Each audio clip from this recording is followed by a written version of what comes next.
بسم اللہ الرحمن الرحیم۔ ویلاگ نمبر 9، نواں ویلاگ جا رہا ہے۔ ناظرین، معارف القرآن جلد 2، سورت آل عمران نمبر 3 اور آیت نمبر 6، اور آج کا یہ چوتھا ہے ویلاگ۔ ناظرین، قرآن کریم کا ترجمہ، تشریح اور تفسیر ہم آپ کے سامنے رکھ رہے ہیں۔ اس کتاب کا ٹائٹل ہے معارف القرآن جلد 2، سورت آل عمران سے لے کر سورت نساء، پارہ نمبر 3 رکوع نمبر 9 سے لے کر پارہ نمبر 6 رکوع نمبر 4۔ رائٹر اس کتاب کے حضرت مولانا مفتی محمد شفیع صاحب عثمانی رحمۃ اللہ علیہ، مفتی اعظم پاکستان۔ نحمده ونصلي على رسوله الكريم بسم الله الرحمن الرحيم۔ قال النبي صلى الله عليه وسلم خيركم من تعلم القرآن وعلمه۔ بہترین لوگ وہ ہیں جو خود بھی قرآن پڑھیں، دوسروں کو پڑھائیں، سکھائیں اور لکھائیں۔ سینہ ہے تیرا امی اس کے پیام ناز کا، جو نظام دہر میں پیدا بھی ہے پنہاں بھی ہے۔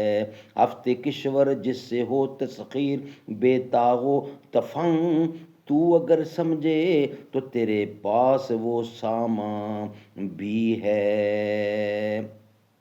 اب تلک شاہد ہے جس پر کوہ فاراں کا سکوت، اے تغافل پیشہ تجھ کو یاد وہ پہماں بھی ہے۔ ویلاگ نمبر 9، نواں ویلاگ۔ اس کے بعد تیسری اور چوتھی آیتوں میں بھی اس مضمون توحید کی تکمیل ہے۔ تیسری آیت میں اللہ تعالیٰ کے علم محیط کا بیان ہے، جس سے کسی جہاں کا کوئی ذرہ چھپا ہوا نہیں، اور چوتھی آیت میں اس کی قدرت کاملہ اور قادر مطلق ہونے کا بیان ہے کہ اس نے انسان کو بطن مادر کی 3 اندھیریوں میں کیسی حکمت بالغہ کے ساتھ بنایا، اور ان کی صورت اور رنگوں میں وہ صنعت کاری فرمائی کہ اربوں مسلمان یعنی اربوں انسانوں میں ایک کی صورت دوسرے سے ایسی نہیں ملتی کہ امتیاز نہ رہے۔ اس علم محیط اور قدرت کاملہ کا عقلی تقاضا یہ ہے کہ عبادت صرف اسی کی جائے، اس کے سوا سب کے سب علم و قدرت میں یہ مقام نہیں رکھتے، اس لیے وہ لائق عبادت نہیں۔ اسی طرح توحید کی اثبات کے لیے حق تعالی شانہ کی 4 اہم صفات ان چاروں آیتوں میں آ گئی ہیں۔ پہلی اور دوسری آیت میں صفات حیات ازلی و ابدی اور قومیت اور قیومیت کا بیان ہو۔ تیسری سے چھٹی آیت تک علم محیط اور قدرت کاملہ متعلقہ کا۔ اس سے ثابت ہوا کہ جو ذات ان 4 صفات کی جامع ہو وہی عبادت کے لائق ہے۔ سبحان اللہ، سبحان اللہ۔ ناظرین، یہ تھا ہمارا ویلاگ نمبر 9۔ انشاءاللہ اب ہم آپ سے نیکسٹ جو ہوگا ہمارا ویلاگ نمبر 10، اس سے آپ کے سامنے حاضر ہوں گے۔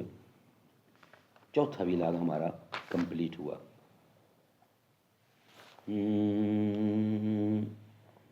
وہ جس کے لیے محفل کونین سجی ہے، فردوں سے بری جس کے وسیلے سے بنی ہے، وہ میرا نبی ہے، وہ ہاشمی و مکی المدنی العربی ہے، وہ میرا نبی میرا نبی میرا نبی ہے۔ احمد ہے محمد ہے وہی ختم رسل ہے، مخدوم و مربی ہے وہی والی کل ہے، اس پر ہی نظر سارے زمانے کی لگی ہے، وہ میرا نبی میرا نبی میرا نبی ہے۔